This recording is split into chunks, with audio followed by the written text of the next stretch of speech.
Before you click away, stay with me until the end of this video. Because there's one important detail about starting with little money that almost nobody talks about. And understanding this one thing can completely change how you think about investing, no matter how much money you have. If I had to start over today, no savings, no investments, no safety net, just $1,000 to my name, this is exactly what I would do. And before you think, I don't even have $1,000, let me stop you right there. Because this is not really about the amount. It's about how you think and how you organize your decisions. Most people fail financially not because they don't work hard, but because they never build a system. They react to money instead of planning around it. When people first get interested in investing, they usually feel overwhelmed. There are too many options, too many opinions, too much noise.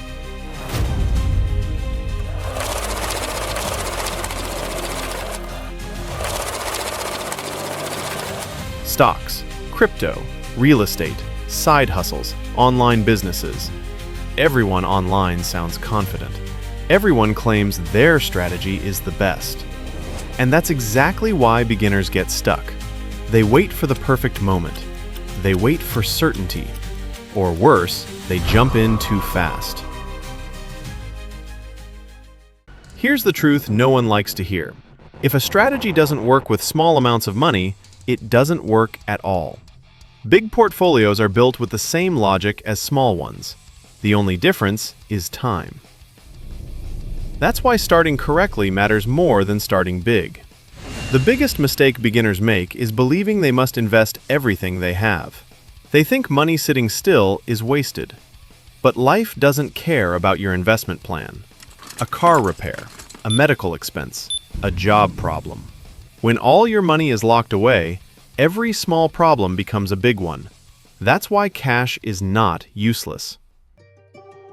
Cash is protection. Cash is flexibility. Cash gives you time. If I had $1,000 today, this is how I would split it. I would keep $300 liquid, not invested, not locked, just available. The remaining $700 would be invested slowly and intentionally. And if I had $500 instead, same logic. If I had $200, same logic.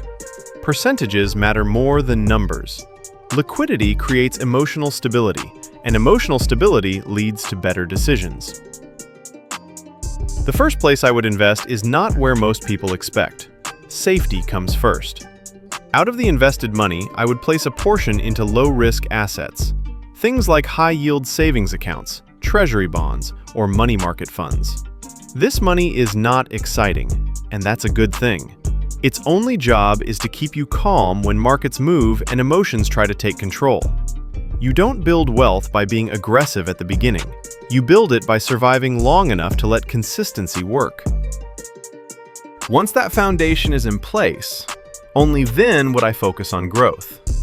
Growth comes after stability, not before. With the remaining money, I would invest a portion into the stock market, but not by trying to pick winners, not by guessing, not by following hype. I would choose broad market exposure, index funds, ETFs, strategies designed for the long term. When you invest this way, you remove emotion from the process. You stop asking, should I buy now? Should I sell? What if I'm wrong? Instead, you let time do the work. Time is the most powerful investor you'll ever have.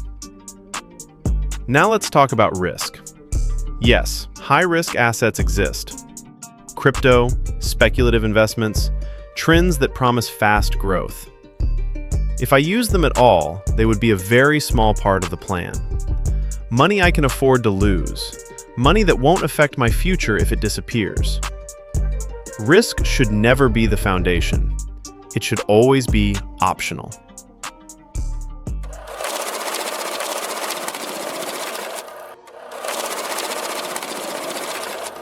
There's one investment most people ignore completely: investing in yourself. Books, courses, skills. Skills increase income. Income increases options. No market crash can take knowledge away from you. Personal growth compounds faster than money ever will. At this stage, avoiding mistakes is more important than chasing returns. Avoid going all in. Avoid copying influencers. Avoid changing strategies every week. Wealth is slow. It's quiet.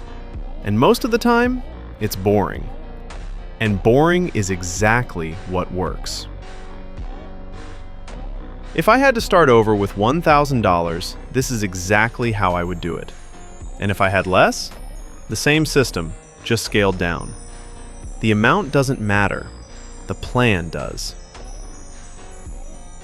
If you stayed until the end, you already understand something most people never will. It's not about how much money you start with.